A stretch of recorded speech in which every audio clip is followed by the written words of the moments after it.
It is possible to create a sense of depth by stacking your shapes and lines. I'll show you how today.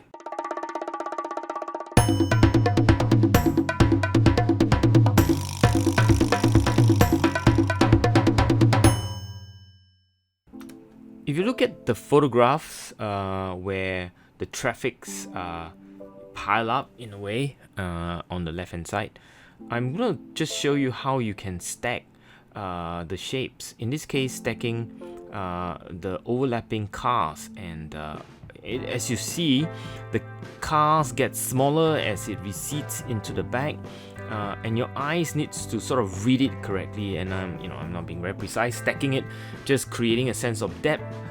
It's the same thing with the sort of poles on to the right of the cars.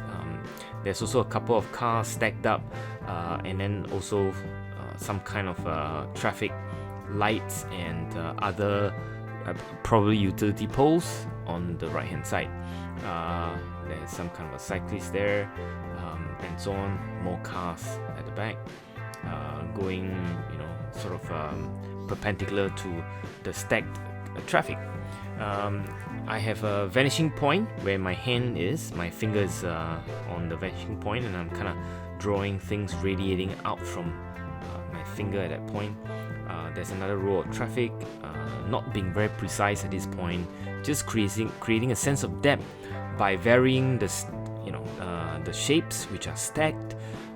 Actually, stacking is one of the easiest way to create I guess it's a psychological sense of 3-dimension, if you like, because in actual fact the paper you're drawing on is 2-dimensional, so in reality it's not going to be possible to create 3-dimensional sense without trying to fool your viewers in some way or other.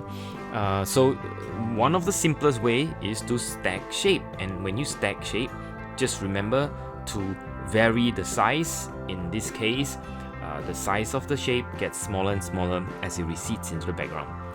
And by doing so, you pretty much will be able to create that sense of 3-dimensional depth.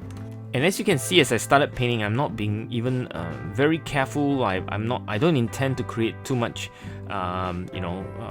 depth and also being too accurate. All I'm doing is just to capture the shadows. I go in straight for the shadow because it's always easier to capture the shadows, if you like.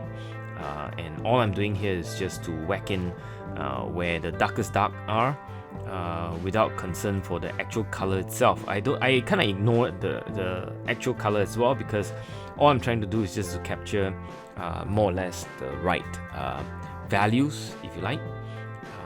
I make the floor a little bit redder than it should be, and I recede to the back. I try to dilute the paint a little bit, but in any case, it is the depth, it's the values I'm after, not so much the actual colors.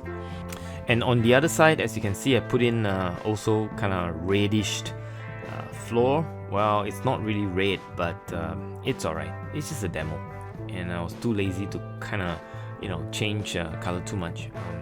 But I do put in a bit of diluted color, so it does give a sense of the floor, if you like. Now I'm going for the pole. They are all vertical. It's a very sort of good contrast against the diagonals, energy of the stacked cars or traffic, if you like. Going to the background, a bit of red, a bit of green, very dark, just like the photograph, as you can see. I'm trying to make my brush dance around a little bit, and I'm sort of making sure there's enough interest and variety at the back, because trying to make it a sense that it's actually foliage, some kind of green at the back, with some sunlight hitting on it, and yet there's enough darkness to push the rest of the traffic forward. And at this point, for demo purposes, I think I'm almost done. As you can see, the whole idea of receding traffic and stacking of shape, they don't really have to be very complicated. All these can be done. In fact, this sketch and demo was done well within 15 minutes from start to finish, including the drawing.